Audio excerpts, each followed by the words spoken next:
வணக்கம் ஆஸ்ட்ரோடெக் நேயர்களே. நாம இன்னைக்கு பார்க்க போறது ராகு கேது அச்சுக்கள்ல மூன்றாவது இதுல இருக்கக்கூடிய அஸ்வினி மூன்றாம் பாதத்தில் ராகு, கேது சுவாதி ஒன்னாம் பாதத்திலும் இருக்கக்கூடிய அமைப்பு. அதாவது மேஷ ராசியில ராகுவும் துலாம் ராசியில கேதுவும் இருக்கக்கூடிய அமைப்பு. சோ இந்த அமைப்புல நாம பார்க்கும்போது இது ரெண்டுமே சரராசி. மேஷமும் துலாமும் சரராசியாக இருந்தாலுமே கூட மேஷம் நெருப்பு ராசி, அதுக்கு எதிர்ப்புறமா இருக்கக்கூடிய துலாம் காற்று ராசி. சோ இதுல என்ன சரராசிகள்ல ஒரு திறமை அப்படின்னு பார்த்தோம்னா, ஓடிட்டே இருக்கணும். இயக்கத்தை சொல்லக்கூடிய இடம் சரராசிகள்ங்கிறது இயக்கத்தை சொல்லக்கூடிய இடம். சோ அதனால எப்பயுமே ஏதாவது ஒரு ஆக்ஷன்ல மூவ்மெண்ட்ஸ்ல இருந்துகிட்டே இருக்கணும். நின்றுட்ட அல்லது தேங்கி போயிட்டோம் அப்படின்னா பிரச்சனை. சோ நகர்ந்தால் தீர்வு அப்படிங்கிறது இவங்களுடைய அடிப்படை அம்சமா இருக்கும். சோ இந்த அச்சுல ராகு மேஷத்துல இருக்கும்போது நான் எதையாவது புதுசா உருவாக்கணும், நான் முன்னேறணும் அப்படிங்கிற ஒரு இன்டர்னல் ப்ரெஷர், உள்ள இருந்து ஒரு அழுத்தம், அழுத்தம் அப்படிங்கிறது ரொம்ப அதிகமா இருக்கும். அதே நேரத்துல இதுக்கு எதிர்ப்புறமா இருக்க கேது அப்படிங்கிறது உறவுகள்ல சமநிலையே அல்லது ஒரு கூட்டு அழகிகளோட அல்லது அக்கம் பக்கத்தில் இருக்கவங்களோட அப்படிங்கிறதுல வந்துட்டு ஒரு விலகல், வெறுப்புத்தன்மை, விரக்தித்தன்மையை உருவாக்கும். சோ அஸ்வினி நட்சத்திரம் கேதுவோட நட்சத்திரமா இருக்கிறதுனால ராகு இங்க ஒரு திடீர் முடிவுகள், வேகமான ஆரம்பங்கள், உடனடியான செய்யணும், உடனடியான செயல்கள் அல்லது உடனடியாக ஒண்ணு செய்யணும் அப்படிங்கிற மாதிரியான எண்ணங்களை உள்ளார்ந்த நிலையில உங்களுக்கு தூண்டிக்கிட்டே இருக்கும். ஏன் உள்ளார்ந்த நிலை அப்படின்னு சொல்றோம்னா, இந்த மூன்றாம் பதம்ங்கிறது மன திட்டத்தை சொல்லக்கூடிய பாதம். சோ அதனால உள்ளார்ந்த திட்டங்கள் தான் இருக்கும். ஆனா அது வெளியில தெரியாம உள்ளுக்குள்ளேயே ஒரு ஓட்டமாவும் உள்ளுக்குள்ளேயே ஓய்வில்லாத திங்கிங் அந்த மாதிரி இருக்கும். அதே நேரத்துல சுவாதி நட்சத்திரத்துல ராகு அப்படிங்கிறது பாத்தீங்கன்னா ஒன்னாம் பாதத்துல இருக்கு. சுவாதி நட்சத்திரத்தில் இருக்கக்கூடிய ராகுவின் நட்சத்திரம் ஒன்னாம் பாதத்துல கேது இருக்கு. இங்க என்ன பண்ணோம் அப்படின்னு பார்த்தோம்னா, எனக்கு டிஸ்டர்பன்ஸா என்னுடைய செயல்பாட்டுக்கு நான் முன்னேறணும், நான் வேகமா ஒண்ணு உருவாக்கணும் அல்லது ஒரு புதுசா ஏதாவது ட்ரை பண்ணணும் அப்படிங்கிறதுக்கு டிஸ்டர்பன்ஸா இருக்கக்கூடிய உறவுகள்ல இருந்து ஃப்ரீடம் வேணும், சுதந்திரம் வேணும் அப்படிங்கிற ஒரு தன்மையை கண்டோம். இது ஒன்னாம் பாதமா இருக்கிறதுனால அது நேரடியா செயல்களே ஈடுபடும். சோ இவங்க வந்துட்டு டக்குன்னு உறவுகள்ல பக்கத்துல நெருக்கமான நண்பர்களை டக்குன்னு எடுத்துரிஞ்சு பேசக்கூடிய தன்மையெல்லாம் கொடுக்கக்கூடியதா இருக்கும். சோ செயல்ல எப்பயுமே ஒரு தூரங்களை கடைபிடிச்சுக்கிட்டே இருப்பாங்க. சோ இந்த அச்சு அப்படிங்கிறது உள்ள நான் முன்னேறணும் அப்படிங்கிற ஒரு உந்துதலை கொடுத்துட்டே இருக்கக்கூடிய ராகு, ஆனா வெளியில உறவுகளோட அக்கம் பக்கத்திலோட கொஞ்சம் நல்லபடியா பழக முடியாம அதுக்கு தடையா இடைவெளா இருக்கிறதா தோணக்கூடிய அமைப்பை கொடுக்கக்கூடியது. சோ இந்த அமைப்புல உங்களுடைய தொழில் வாழ்க்கை அப்படிங்கிறது எப்படி இருக்கும் அப்படின்னு பாத்தீங்கன்னா, உங்களுடைய தனிப்பட்ட முயற்சி அல்லது சுய உந்துதல் இதுதான் வேலை செய்யும். சோ தனியா முடிவெடுக்கக்கூடிய துறைகள் அப்படிங்கிறது கொஞ்சம் பொருத்தமா இருக்கும். ஆனாலுமே குழு வேலைகள்ல கொஞ்சம் சிரமம் பார்க்காம ஒத்துழைப்பு தன்மையை பக்குவப்படுத்தி பழக்கப்படுத்திக்கும் போது நல்ல திறன் கிடைக்கும். ஏன்னா உள்ள வேகமான முடிவு, வெளியில வந்துட்டு ஒரு இந்த ஒழுங்குபடுத்துறது, ஒத்துழைப்பு அப்படிங்கிறது கொஞ்சம் குறைவா இருக்கும். இந்த குறைவு, இந்த தன்மை அப்படிங்கிறது உங்களுடைய திருமணம் அல்லது உறவு பகுதியில ஆரம்பத்துல கொஞ்சம் ஈர்ப்பு இன்ட்ரெஸ்ட கொடுத்தாலுமே கூட சிக்கலையுமே கொடுக்கக்கூடிய அமைப்பாகத்தான் இருக்கும். ஆனா நீண்ட காலம் லாங் டைம்ல இருக்கும் போது அதை மெயின்டைன் பண்றதுல கொஞ்சம் சிரமத்தையும் கொடுக்கும்.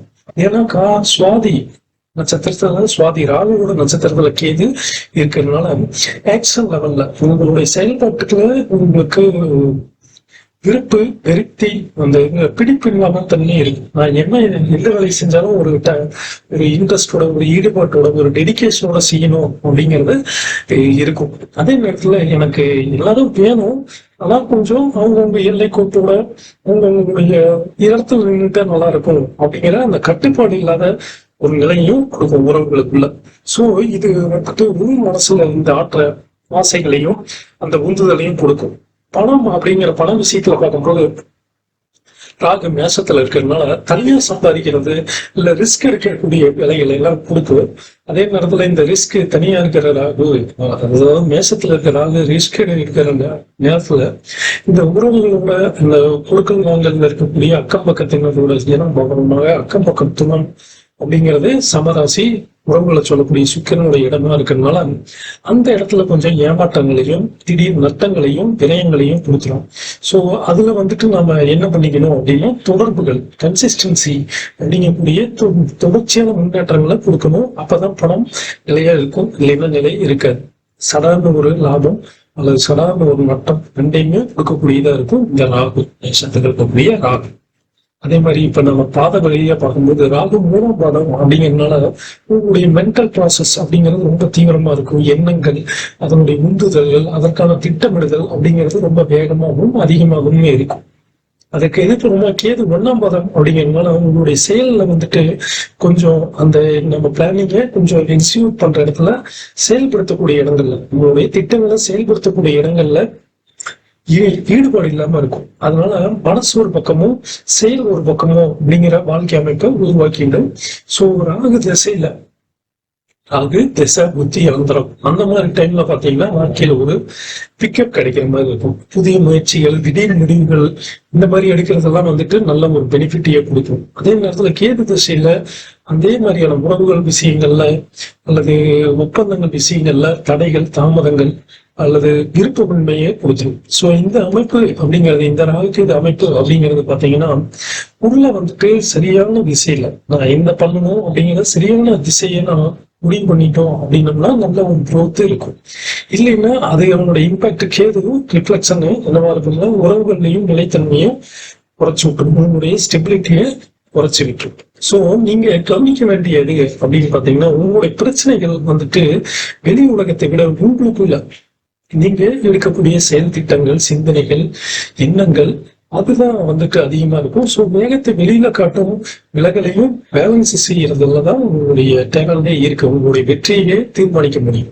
ஸோ நீங்க முடிவெடுக்கிறதுக்கு முன்னால அதை நீங்க ஸ்டெபிலைஸ் பண்றதுக்காக, நிலைநிறுத்துறதுக்கான ஒரு ஒழுங்கு, ஒரு வரைமுறையை கொண்டு வந்தீங்கன்னா லைஃப்ல கேரியர்லயும் செட்டில்மெண்ட் கிடைக்கும், உறவுகள்லயும் ஒரு சுதந்திரம் அப்படிங்கிறத விட பொறுப்புகளையும் சேர்ந்து பிடிச்சு கொடுக்கக்கூடிய தன்மையை கொடுக்கும். சோ உங்க வாழ்க்கையோட ரகசியம் அப்படிங்கிறது உள்ள இருக்கக்கூடிய அந்த உத்வேகத்தை கொஞ்சம் மட்டுப்படுத்தி அல்லது ஒழுங்குபடுத்தி ஒரு பொறுப்பான ஒரு பாதுகாப்பான வழியில செலுத்தி வெளியில உறவுகளையும் பாதுகாப்பான முறையில வளர்த்து கொள்ளும் பொழுது முழு வெற்றி உங்களுக்கு தான் கிடைக்கும்.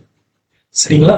இப்ப இதுக்கு ஆப்போசிட்டா இருக்கக்கூடிய கேது மேஷத்திலையும் ராகு துலாமுலையும், அதாவது கேதுவோட நட்சத்திரத்திலையும் ராகுவோட நட்சத்திரத்திலையும் இருக்கக்கூடிய அமைப்பு. நம்ம முன்னே பார்த்தோம், இந்த மேஷமும் துலாமும் சரராசிகள் அப்படிங்கிறது இயக்கத்தை சார்ந்தது. சோ இந்த அமைப்பு மேஷம் துலாம் அப்படிங்கிற இந்த அச்சு, ராகு கேது அச்சு அப்படிங்கிறது தன் நட்சத்திர ராகு கேதுக்கள் இரண்டுமே தன்னுடைய சுய நட்சத்திரத்துல இருக்கிறதுனால எனக்கும் என் உறவுகளுக்குமான சமநிலைகள் அல்லது அந்த பாவகம் தொடர்பான வேலைகள்ல சமநிலை வேண்டும் அப்படிங்கிறத சொல்றதுதான். சோ இவங்களோட லைஃப் ஸ்டைல் அப்படின்னு பார்த்தோம்னாலே நிலையா இருக்க இந்த ராகுகேதுடைய இன்ஃபுளுன்ஸ்ல அதனுடைய தாக்கத்துல இருக்கக்கூடியவங்களோட வாழ்க்கை பார்த்தீங்கன்னா நிலையவே இருக்காது. மாற்றங்கள், ஒரு அனுபவம், இடமாற்றம், பணி மாற்றம், உறவு மாற்றம் அப்படிங்கிற மாற்றங்கள் இருந்துகிட்டே இருக்கும். சோ நின்ன சிக்கல் நகர்ந்தால் தீர்வு அப்படிங்கிறது இதனுடைய அடிப்படையான குணமே. அது மேஷம் ராகுவா இருந்தாலும் சரி அல்லது மேஷம் கேதுவாக இருந்தாலும் சரி. நான் இப்ப பார்த்துட்டு இருக்கிறது மேஷம் கேது அஸ்வினி 3ஆம் பாதத்திலையும் ராகு துலாம் சுவாதி 1ஆம் பாதத்திலையும் இருக்கக்கூடிய அமைப்பு. இந்த அமைப்புல உள்வுணர்வு அப்படிங்கிறது பாத்தீங்கன்னா கொஞ்சம் டிஸ்ட்ராக்ஷனா இருக்கும்.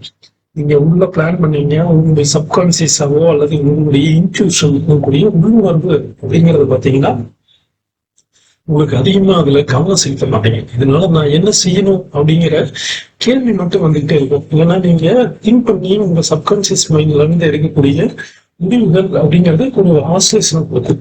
ஏன்னா ஆப்போசிட்ல இருக்கிற துலாம் ராகு சுவாதி 1ஆம் பாதத்திலேயே இருக்கிறதுனால அது வெளிப்புற செயல்பாட்டை தான் தூண்டும். உடனே டக்குன்னு பண்ணக்கூடிய வேலைகளை தான் தூண்டும். அதனால மனித உறவுகள், சமூக பட்டங்கள், தொழில் இந்த மாதிரி விஷயங்கள்ல ரொம்ப ஆக்டிவா இருக்காங்க. அதன் மூலமாக சில பெனிஃபிட்ஸும் கிடைக்கும். அதே நேரத்துல உள் மனசுல உள் ப்ரெஷர் அப்படிங்கிறது வந்துட்டு ஒரு குழப்பத்தையும் முயற்சியில கொஞ்சம் தாமதத்தையும் தடைகளையும் கொடுக்கக்கூடியதாக இருக்கும். சோ இந்த கேது 3ஆம் பாதம் அப்படிங்கிறது உள் உணர்வு குலைக்கக்கூடியதாக இருக்கிற நேரத்துல ராகு 1ஆம் பாதம் அப்படிங்கிறது வெளிப்புற உலகத்துல நீங்க பர்ஃபார்மன்ஸ் அப்படிங்கக்கூடிய செயல்திறனை வந்துட்டு தூண்டக்கூடியதா இருக்கும். ஸோ இதனால வாழ்க்கையில ஒரு டிஃப்ரெண்டான யூனிக் பேட்டர்னை உருவாக்கி கொடுக்கும். ஸோ மனசுல கிளாரிட்டி தெளிவு இல்லாம இருந்தாலுமே கூட வெளியில ரொம்ப போல்டா தெளிவா ஸ்ட்ரிக்டா முடிவை எடுக்கக்கூடியவங்களா இருப்பாங்க. இதனால பல முடிவுகள் வந்துட்டு திடீர்னு ஆரம்பிச்சுட்டு நடுவுல கொஞ்சம் மாற்றங்களுக்கும் மாறுபாடுகளுக்கும் உட்படுறதாக இருக்கும். ஸோ பார்க்கறதுக்கு இவங்க குழப்பவாதிகள் மாதிரி தெரியக்கூடிய அமைப்பையும் கொடுத்துரும். ஸோ இந்த அமைப்புல தொழில் அப்படின்னு பார்க்கும்போது இந்த துலாம் ராகுல இருக்கிறதே வந்து பாத்தீங்கன்னா பிசினஸ், கம்யூனிகேஷன், கன்சல்டன்சி இந்த மாதிரியான துறைகள்ல கொஞ்சம் லாபத்தை கொடுக்கும். ஆக துலாம்ல இருக்கிறதுனால பிறரோட சேர்ந்து செய்யக்கூடிய வாய்ப்புகள், கூட்டாளிகளோடு செய்யக்கூடிய டீம் ஒர்க் அப்படிங்கிறது கொஞ்சம் சக்சஸை கொடுக்கும். ஆரம்ப காலத்துல சில தடைகளையும் தாமதங்களையும் கொடுத்தாலும் கூட அதுதான் உங்களுக்கு வெற்றியை கொடுக்கறதா இருக்கும். ஆனா கேது மேஷம் காரணமாக உங்களுடைய சுய வழிகள் அல்லது நீங்கள் சுயமா ஒரு முடிவெடுத்து போகக்கூடிய டைரக்ஷன், திசைகள் அப்படிங்கிறதுல தெளிவில்லாததுனால வேலையில நிலைத்தன்மை, ஸ்டெபிலிட்டி அப்படிங்கிறது குறையும். ஸோ நீங்க டீம் ஒர்க்கா பண்ணும்போது கொஞ்சம் அட்ஜஸ்ட் பண்ணி போறதுக்கான வாய்ப்புகளை கொடுக்கும். கொஞ்சம் வாழ்க்கையில சக்சஸ் ஆகிறது அந்த ரேஷியோவை கொஞ்சம் பூஸ்ட் பண்ணி கொடுக்கும். ஸோ ஒரே துறையில நிலைத்திருக்காம மாற்றம் மூலம் முன்னேற்றத்தை காணக்கூடிய அமைப்பை கொடுக்கிறது. ஸோ துறைகளை மாற்றுவதில் சலனமோ சஞ்சலமோ பட தேவையில்லை, கொஞ்சம் மாற்றலாம், தவறவும் கிடையாது. அதே நேரத்துல இந்த அச்சு, இந்த ராகுக்கு இது அச்சு அப்படிங்கிறது நேரடியா உறவுகளோடையும் கொஞ்சம் பாதிப்புகளையும் குழப்பத்தையும் கொடுக்கும். ஏன்னா சுவாதி ராகு அப்படிங்கறத வந்துட்டு பார்க்கும்போது சுவாதி ராகு அப்படிங்கிறது கொஞ்சம் சுதந்திரத்தை விரும்பக்கூடியது. அதுவும் குறிப்பா இவங்களை வந்துட்டு கட்டுப்படுத்தக்கூடிய, மட்டுப்படுத்தக்கூடிய உறவுகள், நண்பர்கள் மட்டத்துல இருந்து வெளியில வரணும்னு தான் பார்ப்பாங்க. ஸோ நான் என்ன அப்படிங்கிற உள்முக பிரச்சனைகளுக்கு, உள் அழுத்தத்துக்கு உறவுல ஒரு விருப்பங்கள் இருந்தாலுமே கூட அதை கமிட்மெண்ட் அப்படின்னு வரும்போது அதனுடைய ஸ்டெபிலிட்டி, அதுல எவ்வளவு ஸ்ட்ராங்கா இருக்கிறீங்க அப்படிங்கிறத செக் பண்ணும். ஸோ உறவு நீடிக்கணும் அப்படின்னு பார்த்தோம்னா நீங்க அந்த பொறுப்புகளையும் அவங்களுக்கான இடத்தையும் நீங்க சமமா பேலன்ஸ் பண்ணக்கூடிய அமைப்பு வேணும். இதுதான் வந்துட்டு உங்களுடைய மேரேஜ், கூட்டு தொழில், சமூக வட்டத்துல பழக்க வழக்கங்கள் எல்லாத்துக்குமே ஒரு கைட்லைன்ஸா இருக்கக்கூடிய அமைப்பு. இதே பணம், வருமானம் அப்படின்னு பார்க்கும்போது நீங்க ஒரு குரூப்பா சேர்ந்து பண்ணக்கூடிய விஷயங்கள்னால இன்கம் வர்றது இருக்கும். அதே நேரத்துல சேமிப்பு அப்படிங்கறத பார்க்கும்போது கொஞ்சம் சுதந்திரமான இடது சுவாதியில இருக்கிறதுனால கொஞ்சம் சேமிப்பு அப்படிங்கிறது கொஞ்சம் கம்மியா தான் இருக்கும். ஏன்னா சுதந்திரம் அப்படிங்கிறதுனால பணம் கையில இருக்கும்போது கொஞ்சம் ஃப்ரீயா செலவு பண்ணக்கூடிய விஷயங்களாக இருக்கும். ஸோ அதை மட்டும் கொஞ்சம் பண விஷயத்துல கொஞ்சம் கவனமா இருக்கிறது அல்லது ஆடம்பர விஷயங்களுக்காகவும் கேளிக்கைகளுக்காகவும் செலவு பண்ணும்போது கொஞ்சம் யோசனை பண்ணி செலவு பண்றது நல்லதாக இருக்கும். ஸோ திடீர் மாற்றங்கள், பண விஷயத்துல திடீர் மாற்றங்கள் கொடுக்கக்கூடிய அமைப்பையும் கொடுக்கக்கூடியது இது. இப்ப கடைசியா பார்க்கணும், காலகட்டங்கள்ல வெளிப்புற வளர்ச்சி அப்படிங்கிறதும் புதிய வாய்ப்புகள், உறவுகள்ல சமநிலை கொடுக்கறது அல்லது புதிய நண்பர்கள் வட்டம் அல்லது கூட்டாளிகள் சேருவது இது எல்லாமே இருக்கும். அதே நேரத்துல கேதுவோட திசா புத்தி அந்தரங்கள்ல பாத்தீங்கன்னா உள்ளுக்குள்ள மாற்றங்கள் நடக்கிறது, சிலதுல இருந்து விட்டேத்திய வெளியில போறது அல்லது உன்னை பத்தி மறு யோசனைக்கு பொருத்தக்கூடியது அப்படிங்கிறத அமைப்பையும் கொடுக்கும். ஸோ இந்த ஆக்சிஸ் அப்படிங்கிறது இந்த தன்மை இதுதான், கேது இருக்கக்கூடிய தன்மை இதுதான். ஸோ இந்த அமைப்புல உண்மையான சிக்கல் அப்படிங்கறத நீங்க எல்லாம் புரிஞ்சுக்கணும். உங்களுக்கு வெளி உலகத்துல பெருசா பிரச்சனைகள் வராது. ஒரு வெளி உலக பிரச்சனைகள் எல்லாமே காரணம் என்னன்னா நீங்க உங்களுடைய டைரக்ஷன்ல தெளிவுபடுத்திக்காம இருக்கிறது தான். ஸோ நீங்க வெளியில ரொம்ப திறமையா செயல்படுறீங்கனாலுமே கூட உங்களுடைய முடிவுகள், உங்களுடைய பயன்கள், முடிவுக்கான பலன்கள் முறையா இருக்கணும் அப்படின்னா உள்ளுக்குள்ள கிளாரிட்டி வேணும். என்ன டைரக்ஷன்ல போறோம், என்ன முடிவை எடுக்கணும், உள்ள மனசு அமைதியா இருக்கும் போது எடுத்தீங்கன்னா நல்லா இருக்கும். பயம், பதட்டம் அல்லது அவசரத்துல முடிவெடுப்பது அப்படிங்கிறது இந்த மேஷ ராகு கேது அமைப்புக்கு ஒத்து வராத ஒண்ணு. மேசத்துல கேது இருக்க அமைப்புக்கு ஒத்து வராத ஒண்ணு. ஸோ உறவுகள்ல நீங்க சுதந்திரம் தராம கொஞ்சம் பொறுப்போடையும் நீங்க கவனத்திலையும் செயல்படும் போது உறவுகளும் நிலைச்சிருக்கும். வேலை, பணம், உறவு இந்த மூணுலையுமே வந்துட்டு நீங்க எப்படி இருக்கணும் அப்படிங்கிறத பிக்ஸ் பண்ணிட்டீங்க அப்படின்னா நல்லா இருக்கும். ஸோ உள்ளுணர்வு தெளிவா இருந்துச்சுன்னா நீங்க வெளிப்புற வாழ்க்கையில் உள்ள வெற்றிகளும் லாபங்களும் உங்களுக்கு நிலையானதாக இருக்கும். அடுத்த பதிவுல நம்ம ராகு மேஷம் அஸ்வினி 4ஆம் பாதத்திலும் துலாம் சுவாதி 2ஆம் பாதத்திலும் இருக்கக்கூடிய அமைப்புக்கு எப்படி இருக்கு அப்படிங்கிறத பார்ப்போம்.